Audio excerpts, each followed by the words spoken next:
Updated P2 of the list, part 1 down below. Part 1 of the list is below, and part 2 has been updated. I just left the gym after an excellent exercise. Painting is a fantastic new pastime of mine. I've grown to adore comic books. I don't hold grudges, and most individuals don't bother me. I still don't know my wife's residence. She refuses to inform me. That doesn't bother me in the least. Although I think it's petty and infantile of her, it's her problem, not mine. To be very honest, I'm doing fantastic.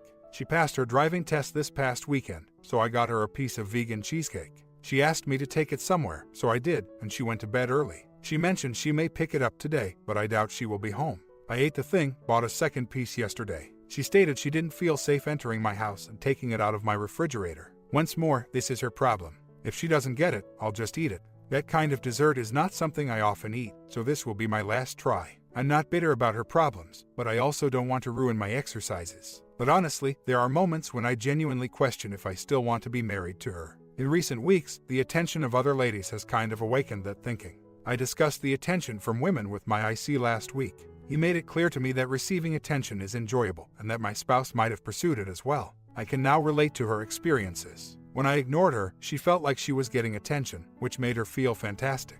She kept looking for it. I could be prone to that. He advised me to bring it up when we see her for counseling. I didn't want to get into an argument over it, so I was going to keep it to myself. I'm debating whether or not to bring it up at MC this week.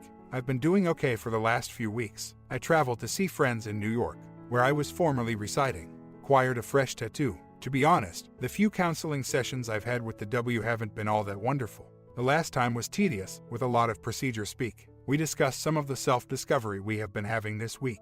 Her main excitement was moving out of codependency and acquiring an apartment. Outside of counseling, our interaction is still very little. A stray cat approached me tonight just as I was going to enter my building. I gave her food. She has obviously been someone's pet for some time. She is in good health and all that. She is locked in a room after I brought her inside to prevent her from interacting with my 2 cats. I fed her and gave her flea medication. I'm planning to take her tomorrow to check if she has a microchip. If not, I know someone who is in need of a cat. I asked my W via text if she could look after the cat for the evening. She declined. Both she and I have rescued animals in the past and are vegans. Despite the fact that our leases prohibited dogs, we have kept them for a few nights. My W rents an apartment where pets are not allowed. She therefore used that as justification. However, that is untrue. She was merely unwilling to assist. It let me understand how much I dislike the person she has turned into. She didn't help, but I don't mind. If this one has something, my own kiddos could be in some risk. However, I've cut her off. However, if someone else watched her for the night until I could take her to be examined, it would alleviate my mind. However, I'm not upset with my W or anything. That would probably indicate that I might still be interested in her if I was angry. To be honest though, I don't feel anything. I am not too interested in what she has to say in counseling. I find it difficult to be vulnerable with her, which suggests that I still harbor some vulnerability. I'm not thrilled to see her, though. In general, don't miss her at all and don't enjoy yourself while she's around. I've promised to complete this MC until our separation agreement is reevaluated on October 1st. By then, I might be ready to move on. If I were to do it out of bitterness or anger, I wouldn't do it. I'm not attempting to harm her in any way. I'm being pushed further out the door by this as well as the attention I'm receiving from other women. Hell, I talked to the woman I sat next to on the train to New York City for 5 hours. She was attractive and persistently made out with me. Claimed that despite my ripped arms, I will be a great lecturer that the students will like, etc. She was a senior in college, and I'm going to obtain my PhD at 37, so she was too young for me. It was nevertheless quite pleasant to receive a compliment from a young lady I don't really know. My efforts at the gym are paying off. Regardless, after my W left, I have come a long way from where I had imagined myself to be since I was experiencing nighttime panic episodes. I felt like I was going to die without her. It's a completely different game now. W and I are still receiving counseling 1 month later. Hard going in terms of that kind of stuff. Undoubtedly, there are no simple or fast fixes. It was a difficult counseling session tonight. When she first mentioned her I answered in a way that infuriated her, because some of the things she stated about the entire situation did not sit well with me. She essentially instructed him to leave her alone when she severed her relationship with him. However, the entire tale simply incited me to become enraged, and initially, I did react somewhat angrily. I was then able to speak more constructively after being prodded by the counselor. By then, though, she had already become receptive to my words, which basically meant that I am not as angry with her as I once was, that I understand her difficulties with wanting attention and approval, and that I knew that I played a role in her pulling away from me. But I'm really mad at that person, so I try not to get close to him or anything. It's been a month since my last update. I still have my W and am an MC. This week, we are going to establish some new terms of separation, which most likely entails increased communication outside of counseling. Usually, we only run into each other at MC and occasionally at public gatherings. In counseling, we've made some progress, but it's been difficult. The only recent progress we've made has come from my acknowledging that my relationship with my work was actually quite similar to hers and just as harmful as her affair with a real person. I believe she was able to recognize my empathy when I came to the idea that I could own things. However, things remain difficult and the goodwill we are gradually establishing is easily eroded. On some days, I'm happy and committed to the process regardless of the result, and on other days, I just want it to be finished so I can go on to whatever comes next. Whatever the case, I have a long road ahead of me, but I'm doing okay. I still make friends and stuff like that. I recently had an art show and took home a prize. W was present and gave me a compliment. After counseling tonight, we strolled about for a little bit. Really challenging session. W is sobbing a lot. It's obvious that I've hurt her a great deal, and she's hurt me much more, and after 3 months of therapy, we haven't been able to work through it all. I find it annoying that a portion of the meetings over the last 3 months were squandered, primarily focusing on procedure. As a result, I'm pushing harder to get sessions to cover other topics through discussion, which, while less pleasant emotionally, are at least not boring. I anticipate that this will not be resolved for many months. Whatsoever course of action we choose, if possible, I would like to see reconciliation at some point. She claims that she is undecided, but by the way she's acting, I can assume she hopes we can work things out. Funding therapy, reaching out to them, other activities not related to counseling. She is still cautious, though, as I've demonstrated my capacity to demolish goodwill quickly. Most of the time, I pay more attention to what she does than what she says, and her actions indicate that she cares but is afraid of me hurting her. Her remarks so primarily support the latter. In any case, I still have a long way to go in terms of my marriage and trying to work out our differences. My W and I are slowly but surely improving. She came to my art show this past Saturday, where I was exhibiting, and she hung around with me most of the time. Despite the fact that she had plenty of options and people to socialize with, she most definitely didn't have to. When it came to the whole event, she was rather encouraging. She traveled quite a distance on her own and alone to attend the event. In addition, one of her friends who was performing at the event pulled out because she didn't feel comfortable with some of the performances and got into a heated argument with the organizer. This Friday, she extended an invitation to visit her flat for the first time. Her behavior also exhibits other warning indicators. This is in spite of some remarks and therapy that imply she is unsure of her decision to remain married and is conflicted. During our last session, I tried to empathize with her by listening to her describe how upset she has been by some of my acts during the previous 8 months of being apart. I acknowledged much of what she said and uttered my fair share of harsh things. That probably made a difference for her. This week, I meant to discuss how I see the past 8 months. Nevertheless, I'm focusing more on her deeds than words, and I notice that she is making a lot of tiny progress toward our relationship becoming more reconciled. She is organizing a housewarming for this Sunday, though, and that is the one item that came up tonight.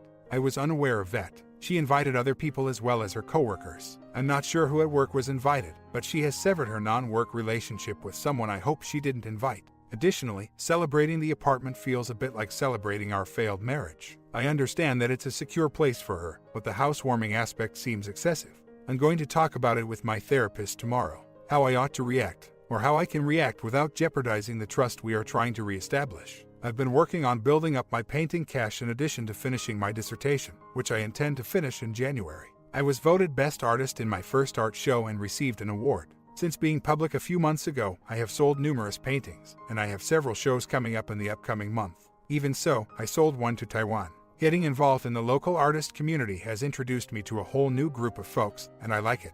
I'm hoping to prevent any small-scale rivalry that will unavoidably arise in a situation like this and establish friendships with everyone. Hell, I'm already being asked to join the board of directors of one of the local organizations. I was raised in a metropolis and am young, which they find appealing, simple to get into and make friends with. That's what I want to do. Well, it's been another month since my last post here. W and I continue to receive counseling.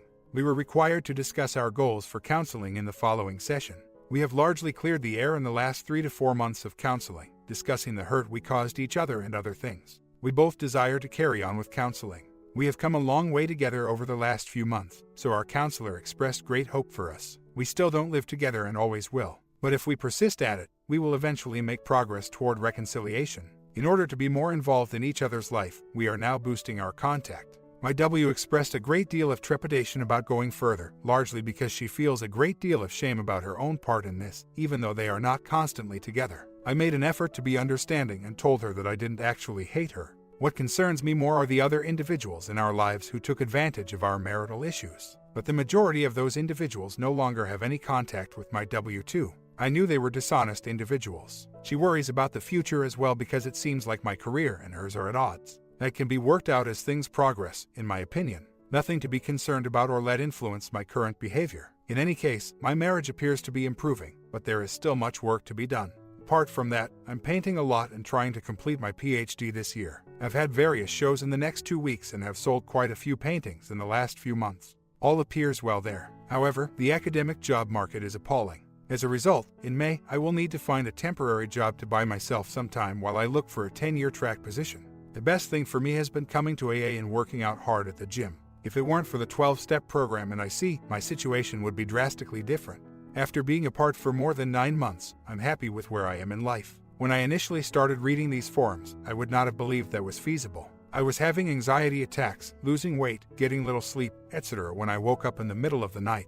My level of patience is uncertain. It's more about letting go of fear of the past, fear of the present, fear of the future, fear of if it's all for nothing, fear of myself. After 14 years of holding grudges and all the anxiety they caused, I saw the guy she had a knee with about 6 weeks ago. It was 9 months since I last saw him. We were pals once. My mind was racing with ideas of all kinds. Make threats, assault him, etc. Naturally, I took no action. However, my body was prepared to battle, as though he posed a threat to me. I didn't see him again, but there was a war going on inside of me. My body was prepared for battle as well, and I felt no release since I would never do something like that. Regretfully, the constant strain had a negative impact on me. You are aware of how frightened people can occasionally become motionless and freeze. My body, as if it were entirely afraid, shut down completely over the course of the next 5 days. Not of him, but of myself, of what I could do, of the ideas running through my mind. Jesus, the anxiety had me practically bedridden.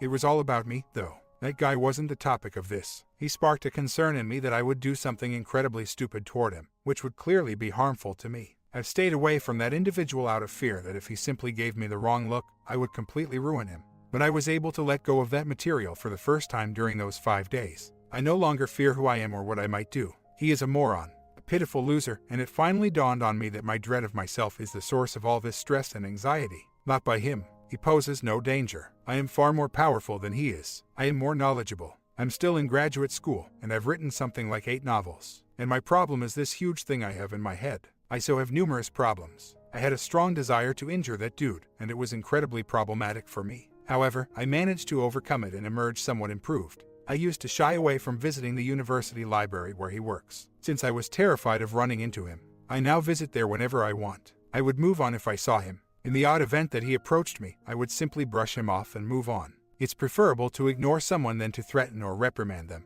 No longer terrified of my responses. Relieved beyond measure, she had severed ties with him in June. If I made the decision to go on, I wouldn't be terrified of her response. I am okay with her working through her hurt, worries, and resentments in her own way for the time being, but that moment may come. I no longer feel as though I'm in the dark. I suppose I do in some aspects, but not in most. I simply no longer perceive the separation as the purgatory-like state that I once did. A divorce does not end a marriage. It is undoubtedly in critical condition, but it is in much better shape than it was throughout the summer, when I was mostly to blame for our inability to sit in the same room. If anything can be repaired at all, it takes a very long time. It will simply take time, which I suppose does call for patience, but I also need to be content with who I am and where I am at. I don't need her as much as I once did. I am no longer reliant on her for anything, which strangely allows me to be more giving with things. Whatever transpires, transpires, but it won't be because I'm pushing the boundaries or making poor decisions in order to meet some mental deadline. At some time, circumstances might force things, but not because I feel compelled to. If things continue as they are, this is a failing marriage that cannot last. A divorce could result from it. I don't want to spend too much more time in this location in the future. I'll either have earned my PhD by May or be extremely close to it. I've inquired with my institution about teaching in the fall, all but the defense. That's what I'll do if I get the go-ahead, which would mean moving if we hadn't made up by then. That being said, there are certain endpoints, but not because I feel compelled to continue. I'm nervous about everything. For me, at this moment, the things that could end it are not my personal problems, but rather hers. I think that's a nice location to be. I can live with it, for the most part. I'm not going to fall off the wall in fear about it. I'm not fixated on the result. While I sincerely hope we can resolve our differences, I won't be devastated and inconvenient. If everything goes wrong, I was 9 months ago. It seems to me that she is coping with fear, guilt, and bitterness in her own life. We have a shot if she can get past that thing, which is entirely her fault. My role is to just not add to the situation by pressuring people when I don't have to and by acting like a doormat, but still exhibiting the kind of patience you mention. I recognize that it is very difficult for her to unload this stuff, but she is an IC and is trying to find a solution. I don't think I could have handled all of this well if I hadn't been an AA. That's why, with a discipline like the 12 steps that precisely removes those toxins from a person, I am better off than she is. My wife started some lengthy chats with me today about fear, resentment, and other things. When she has spoken things in counseling and other settings, I have behaved far differently than she had anticipated. She just broke down in counseling a few weeks ago after expressing doubts about her ability to marry me. She was expecting me to leave, to reprimand her, to react negatively in some way, but I didn't. This was obviously about her because she was curled up on the couch. Not me. She is at a tough place and is in a lot of pain. I so drew nearer to her. She eventually dropped to her knees and gave me a chair hug. We had one of the most candid and private conversations we had in a very long time following counseling. There were no coldness, no guards up. During this week's counseling session, she mentioned that experience made her wonder if we could rekindle a good relationship. We discussed her introduction today at my apartment. Every Friday, she visits our pets, but we also usually talk to one another a little. We discussed how to spend the holidays and the specifics of my new work schedule, which involves teaching part-time in a different location. She will spend some time helping to look after the kiddos at my place, but we also spent more than an hour discussing our individual situations. Her biggest concerns are related to the fact that she has acquired some independence in life and continues to do so. She has been in codependent relationships, not romantic ones, but even friendships and other familial relationships, for a considerable amount of time. She does not want to give up her role as the fixer. I concurred, saying she shouldn't. I told her that I believed we could learn to coexist without being dependent on one another. Her thoughts also turned to the future. She has her own goals, but in the past I was merely a workaholic, overly focused on my career. However, my priorities have shifted significantly, and I am now much more open to changing my mind about the future. Her last worry was that she had experienced some childhood trauma and hadn't yet addressed them in therapy, nor had she addressed the underlying causes of her attraction to other guys. The attraction has been intense and stems from a dark place within her, even though she has never engaged in physical activity with these other men. The last one was an E, and I agree with her that there was never any physical contact. It wouldn't matter to me. The hardest aspect of it for me to handle is that the true relationships are emotional in any case. She believes that in order for me to work on our marriage with the intention of reconciliation, she needs time and space to work on this in counseling. Regarding that, I also believe she is correct. I recognize the allure. Although these are normal, she has to address her unresolved past concerns. All in all, it was good to finally talk about our lives without the presence of a counselor. When we first started separation counseling months ago, we could hardly sit in the same room and our sessions would invariably end with heated exchanges. Although we have gone a long way since then, there is still a long way to go before we can accomplish anything more between us. The 180-degree approach is effective in that it reverses previously negative behaviors. She claimed that if I hadn't changed all that much, it would be simpler to go, but she doesn't want to do that. She feels that if she were to move on and let another lady have a chance to get to know the new me, she would regret it and feel terrible. She is perplexed. She continues to suffer because of circumstances beyond my control and my fault. For me, this is challenging. It's difficult to handle in a sense that I can't just tell H3LL to get over it and go on. However, I've cut people out of my life for so long that this is beneficial to me in some manner, and I'm really making it difficult for her to in a positive way. I won't be a jerk and make it easy for her to walk if that's her desire. However, based on our talk today, I think she really wants me to stop putting too much pressure on her. To keep in touch, meet regularly, receive counseling, and become closer to one another, and a little room to work on her personal problems. This has nothing to do with me. It's up to me to exercise patience. Being patient is difficult. It has never been one of my strong points. She is aware of her problems, though. One of her main concerns about maintaining our marriage is that she has been working on the codependent issue for some time, that those riches will not be hers. She's never been a loner. She would explain that back then, when I attempted to convince her to obtain her own apartment, my biggest problem was being patient.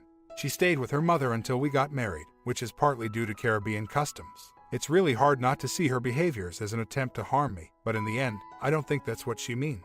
If anything, her excessive concern about hurting me makes me feel horrible. It's a codependent issue. She continues to want to exert control. For instance, she wouldn't have asked me to assist decorate her tree. After giving it some thinking, she decided against coming, fearing that she would feel guilty about the other attendees, people she actually gets along with well. That kind of stung me, and I found it hard not to see that as an intentional attempt to keep me out.